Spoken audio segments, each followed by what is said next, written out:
3 ಸರಿದರೂ ಸುಖದಳಿಗೆ ನಿದ್ದೆ ಬರಲಿಲ್ಲ. ಮದುವೆಯ ತಯಾರಿಯಲ್ಲಿ ಎಲ್ಲರೂ ಮುಳುಗಿದ್ದರೂ ತನಗೇಕೋ ಈ ಮದುವೆ ಬಿಡುಗಡೆಯೋ ಮತ್ತೊಂದು ಬಂಧನದ ಹಾದಿಯೋ ತಿಳಿಯದಾಯಿತು. ತನ್ನ ಬಾಲ್ಯವನ್ನು ನೆನಪಿಸಿಕೊಂಡಳು.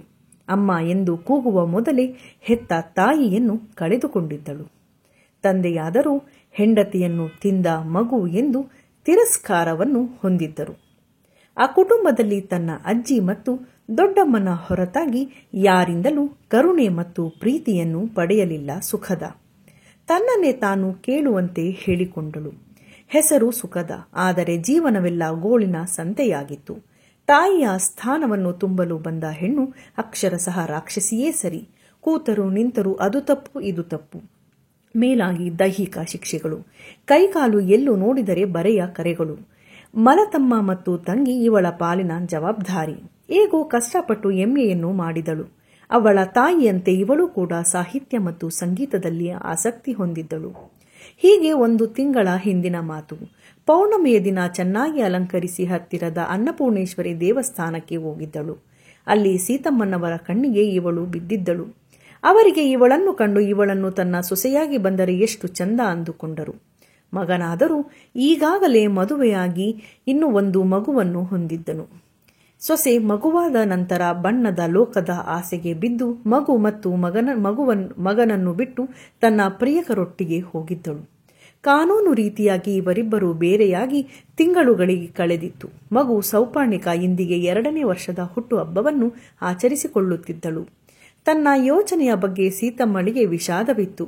ಇಷ್ಟು ಚಂದದ ಹುಡುಗಿಗೆ ಹೇಗೆ ತಾನೆ ನಾನು ಹೋಗಿ ಈಗಾಗಲೇ 1 ಮಗುವನ್ನು ಹೊಂದಿರುವ ನನ್ನ ಮಗನನ್ನು ಮದುವೆಯಾಗುತ್ತೀಯಾ ಎಂದು ಕೇಳುವುದು.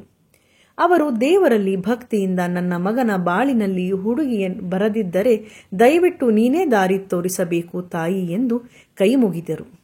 ಈ ಹೊತ್ತಿಗಾಗಲೇ ಸುಖದ ದೇವಸ್ಥಾನದಿಂದ ಹೊರಡುತ್ತಿದ್ದಳು. ಅವಳನ್ನು ಹಾಗೆ ನೋಡುತ್ತಿರುವಾಗ ಅರ್ಚಕರು ಇವರನ್ನು ಗಮನಿಸಿದರು. ಇವರ ಮನದ ಬಯಕೆಯನ್ನು ಅರಿತ ಅವರು, ತಾಯಿ, ನಿಮ್ಮ ಯೋಚನೆ ಸರಿಯಾಗಿದೆ. ನಮ್ಮ ವಿಷ್ಣುವಿಗೆ ಸುಖದ ಸರಿಯಾದ ಜೋಡಿ. ತಾಯಿ ಇಲ್ಲದ ಹುಡುಗಿ, ತಂದೆ ಚಿಕ್ಕಮ್ಮನ ಕೈಗೊಂಬೆ, ಸ್ವಾರ್ಥಿ. ನಾನು ಅವಳ ಅಜ್ಜಿ ಮತ್ತು ದೊಡ್ಡಮ್ಮನನ್ನು ವಿಚಾರಿಸಿ ನೋಡುತ್ತೇನೆ. ನಿಮಗೆ ಅವಳು ಬೇಕಾದರೆ ನೀವೇ ಮದುವೆಯ ಖರ್ಚು ವೆಚ್ಚಗಳನ್ನು ನೋಡಿಕೊಳ್ಳಬೇಕಾಗುತ್ತದೆ. ವಧು ದಕ್ಷಿಣೆಯನ್ನು ಕೂಡ ಕೊಡಬೇಕಾಗಿ ಬರಬಹುದು ಎಂದು ಹೇಳಿದರು. ಸೀತಮ್ಮನವರು ಸಂತೋಷದಿಂದ ಎಲ್ಲದಕ್ಕೂ ಒಪ್ಪಿದರು. ಅವರಿಗೆ ಮಗನ ಮೇಲೆ ನಂಬಿಕೆ, ತನ್ನ ಮಗ ತನ್ನ ಮಾತನ್ನು ಮುರಿಯುವುದಿಲ್ಲ ಎಂದು. ಒಂದು ಬೆಳಗ್ಗೆ ಅರ್ಚಕರು ಸುಖದಳ ಮನೆಗೆ ಬಂದರು. ಅವರ ಅಜ್ಜಿ ಮತ್ತು ದೊಡ್ಡಪ್ಪ ಎಲ್ಲರಿಗೂ ವಿಷಯವನ್ನು ತಿಳಿಸಿದರು. 2ನೇ ಮದುವೆಯಾದರೂ ಅಡ್ಡಿಯಿಲ್ಲ, ಒಳ್ಳೆಯ ಸಂಬಂಧ. ಅವರು ನಮ್ಮ ಸುಖದಳನ್ನು ಚೆನ್ನಾಗಿ ನೋಡಿಕೊಳ್ಳುತ್ತಾರೆ ಎಂದು ಹೇಳಿದರು. ಅಜ್ಜಿ ಮತ್ತು ದೊಡ್ಡಮ್ಮ ಅವಳನ್ನು ಒಂದು ಸುರಕ್ಷಿತ ಜಾಗಕ್ಕೆ ಕಳುಹಿಸಬೇಕಾಗಿತ್ತು. ಏಕೆಂದರೆ ಅವಳ ಮಲತಾಯಿ ವಿದುರನಾದ ಅವಳ ತಮ್ಮನಿಗೆ ಇವಳನ್ನು ಮದುವೆ ಮಾಡಿಕೊಳ್ಳಲು ಹೊಂಚು ಹಾಕುತ್ತಿದ್ದಳು. ಅವನಾದರೂ ಎಲ್ಲಾ ದುರಭ್ಯಾಸಗಳನ್ನು ಹೊಂದಿರುವ ಕೆಟ್ಟ ಮನುಷ್ಯನಾಗಿದ್ದನು. ಚಿಕ್ಕಮ್ಮನ ವಿರೋಧದ ನಡುವೆಯೂ ದೊಡ್ಡಮ್ಮ ಅಜ್ಜಿ ಈ ಮದುವೆಗೆ ಒಪ್ಪಿಗೆ ಕೊಟ್ಟರು. ತದನಂತರ 1 ಲಕ್ಷ ರೂಪಾಯಿ ವಧು ದಕ್ಷಿಣೆಯಾಗಿ ತಂದೆಗೆ ಕೊಡಬೇಕಾಗಿ ಮಾತುಕತೆಯಾಯಿತು. ಇದೆಲ್ಲಕ್ಕೂ ಸುಖದ ಮೂಕ ಪ್ರೇಕ್ಷಕಿಯಾಗಿ ಸಾಕ್ಷಿಯಾದಳು. ಅವಳ ಬೇಕು ಬೇಡಗಳನ್ನು ಕೇಳುವವರು ಯಾರೂ ಇರಲಿಲ್ಲ. ಬೆಳಗಿನ ಕೋಳಿ ಕೂಗಿದ ಶಬ್ದಕ್ಕೆ ಸುಖದಳಿಗೆ ವಾಸ್ತವದ ಅರಿವಾಯಿತು. ಇರಲಿ, ತನ್ನ ಭಾಗ್ಯಕ್ಕೆ ಬಂದಿದ್ದನ್ನು ಒಪ್ಪಿಕೊಳ್ಳೋಣ ಎಂದು ಮನಸ್ಸಿನಲ್ಲಿ ತಾಯಿ ಅನ್ನಪೂರ್ಣೇಶ್ವರಿಯನ್ನು ನೆನೆದಳು. ಮದುವೆಯು ಹೆಚ್ಚು ಆಡಂಬರವಿಲ್ಲದೆ ನಡೆದು ಹೋಯಿತು. 1 ಲಕ್ಷ ರು ಆದಾಯದಿಂದ ಅವಳ ತಂದೆ ಆಶೀರ್ವಾದ ಮಾಡಿದನು. ಚಿಕ್ಕಮ್ಮಳಾದರೂ ತನ್ನ ತಮ್ಮನನ್ನು ಮದುವೆಯಾಗಿ ಸಾಯುವವರೆಗೂ ನನ್ನ ಸೇವೆಯನ್ನು ಮಾಡಬೇಕಾದ ಹೆಣ್ಣು ನನ್ನಿಂದ ತಪ್ಪಿಸಿಕೊಂಡಳು ಎಂಬ ಹೊಟ್ಟೆ ಉರಿಯಿತು. ಆದರೆ ಹಿಂದಿನ ರಾತ್ರಿ ಅವಳಿಂದ ಬರೆಸಿಕೊಂಡ ಮುಂದೆ ಆಸ್ತಿಯ ಮೇಲೆ ಯಾವ ಹಕ್ಕೂ ಇರುವುದಿಲ್ಲ ಎಂಬ ಪತ್ರ ಅವರಿಗೆ ಸಮಾಧಾನ ಕೊಟ್ಟಿತ್ತು. ಅರ್ಚಕರಾದರೂ ಅನುಕೂಲಸ್ಥರು ಎಂದಿದ್ದರು. ನಂತರ ತಿಳಿದಿದ್ದು ಅವರು ಆಗರ್ಭ ಶ್ರೀಮಂತರು ಎಂದು. ತನ್ನ ಮಗಳು ಈ ಮದುವೆಯಾಗಿದ್ದರೆ ತಾನು ರಾಣಿಯ ಹಾಗೆ ಇರಬಹುದಿತ್ತು ಎಂದು ಹೊಟ್ಟೆ ಉರಿದುಕೊಂಡಿದ್ದಳು. ಈಗ ಕಾಲ ಮಿಂಚಿಯಾಗಿತ್ತು. ಸುಖದ ನೆಚ್ಚಿನ ಅಜ್ಜಿಗೆ ದೊಡ್ಡಮ್ಮ ಮನೆಗೆ ಭಾರವಾದ ಹೃದಯದಿಂದ ನಮಸ್ಕರಿಸಿ ಬೀಳ್ಕೊಟ್ಟಳು. 2 ತಾಸಿನ ಪ್ರಯಾಣದ ನಂತರ ಎಲ್ಲರೂ ತಮ್ಮ ಕಾರಿನಲ್ಲಿ ವಿಷ್ಣುವಿನ ಮನೆಯ ಮುಂದೆ ಬಂದರು. ಮನೆ ತುಂಬಿಸಿಕೊಳ್ಳುವ ಶಾಸ್ತ್ರವಾದ ನಂತರ ಸೀತಮ್ಮನವರು ಮೇಲಿನ ಮಹಡಿಯ ವಿಷ್ಣುವಿನ ಕೊಠಡಿಯನ್ನು ತೋರಿಸಿದ್ದರು. ಮಗನ ಬಗ್ಗೆ ಸೂಕ್ಷ್ಮವಾಗಿ ಹೇಳಿದ್ದರು. ಅವನಿಗೆ ಜೀವನದಲ್ಲಿ ಆಗಿರುವ ಆಘಾತದಿಂದ ಸಂಬಂಧಗಳ ಬಗ್ಗೆ, ಹೆಣ್ಣಿನ ಬಗ್ಗೆ ತುಸು ವಿರಕ್ತಿ ಹೊಂದಿದ್ದಾನೆ. ನೀನು ಅವನನ್ನು ಒಬ್ಬ ಮನುಷ್ಯನನ್ನಾಗಿ ಮಾಡಬೇಕು. ಇದು ನಿನ್ನ ಜವಾಬ್ದಾರಿ. ನನ್ನ ಮಗ ಮತ್ತು ಮೊಮ್ಮಗಳನ್ನು ನಿನ್ನ ಮಡಿಲಿಗೆ ಒಪ್ಪಿಸುತ್ತಿದ್ದೇನೆ ಎಂದು ಕಣ್ಣೀರು ಹಾಕಿದರು. ಸುಖದಳಿಗೆ ಮೊದಲನೇ ಬಾರಿ ತನ್ನನ್ನು ಪ್ರೀತಿಯಿಂದ ಮಾತನಾಡಿಸುವ ತಾಯಿಯ ದರ್ಶನವಾಯಿತು. ಕೊಠಡಿಯನ್ನು ಸರಿಯಾಗಿ ಗಮನಿಸಿದಳು ಸುಖದ. ಅತಿರೇಕವಲ್ಲದ ತೀರ ಸರಳವಾದ ಆಡಂಬರವಿಲ್ಲದ ಕೋಣೆಯಾಗಿತ್ತು. ಬಾಲ್ಕನಿಯಿಂದ ಹೊರಗೆ ನೋಡುತ್ತಿರುವಾಗ ವಿಷ್ಣು ಸೌಪರ್ಣಿಕಳನ್ನು ಭುಜದ ಮೇಲೆ ಹೊತ್ತು ತಂದನು. ಹೊಸ ಮುಖವನ್ನು ಕಂಡ ತಕ್ಷಣ ಸೌಪರ್ಣಿಕ ಅಳಲು ಪ್ರಾರಂಭಿಸಿದಳು. ಸುಖದಳಿಗೆ ತುಂಬಾ ಖೇದವಾಯಿತು.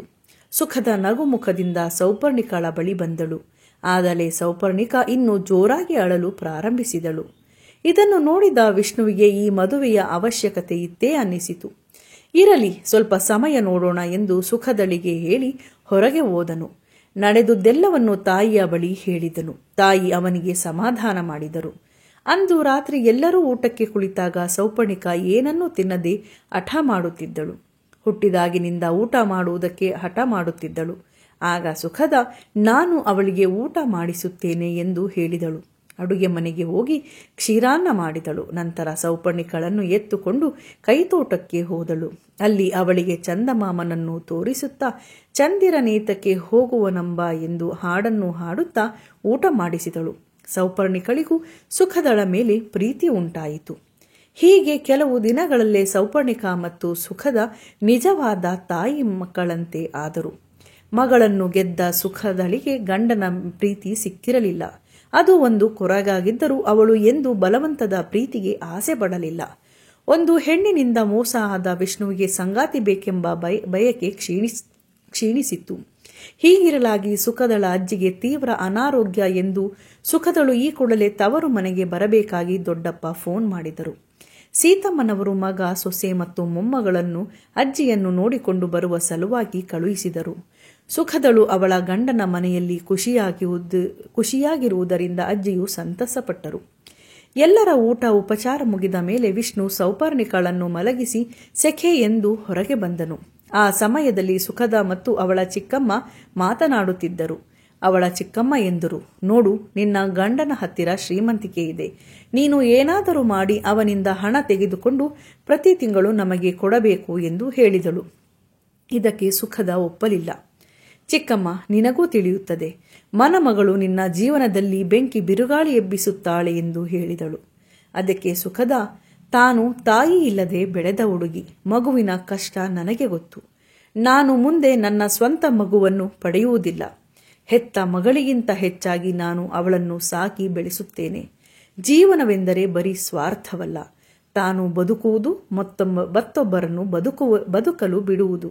ನಿಮಗೆ ಆ ಮೌಲ್ಯಗಳೆಲ್ಲ ಹೇಗೆ ಅರ್ಥವಾಗುತ್ತದೆ ಚಿಕ್ಕಮ್ಮ ಎಂದು ಹೇಳಿದಳು.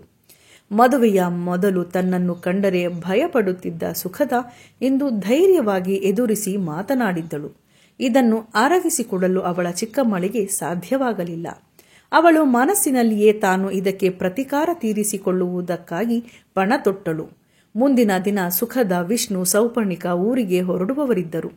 ಆಗ ಚಿಕ್ಕಮ್ಮ ಹೊಸದಾಗಿ ಮದುವೆಯಾದ ಜೋಡಿ ಎಂದು ನೆಪ ತೆಗೆದುಕೊಂಡು ಇನ್ನೂ 2 ದಿವಸ ಇರಬೇಕಾಗಿ ನಾಟಕ ಮಾಡಿ ಉಳಿಸಿಕೊಂಡಳು. ದೊಡ್ಡಪ್ಪನವರ ಬಾಯಿಯಲ್ಲಿ ಈ ಮಾತು ಬಂದಾಗ ಅವರು ಇರಲೇಬೇಕಾಯಿತು. ಚಿಕ್ಕಮ್ಮ ಬೆಳಗ್ಗೆ ತೋಟದ ಪೂಜೆ ಮಾಡುವ ನೆಪ ಮಾಡಿ ಎಲ್ಲರನ್ನೂ ತೋಟಕ್ಕೆ ಕರೆದೊಯ್ದಳು. ಅವರ ತೋಟದಲ್ಲಿ ತುಂಬಾ ದೊಡ್ಡ ಬಾವಿ ಇತ್ತು.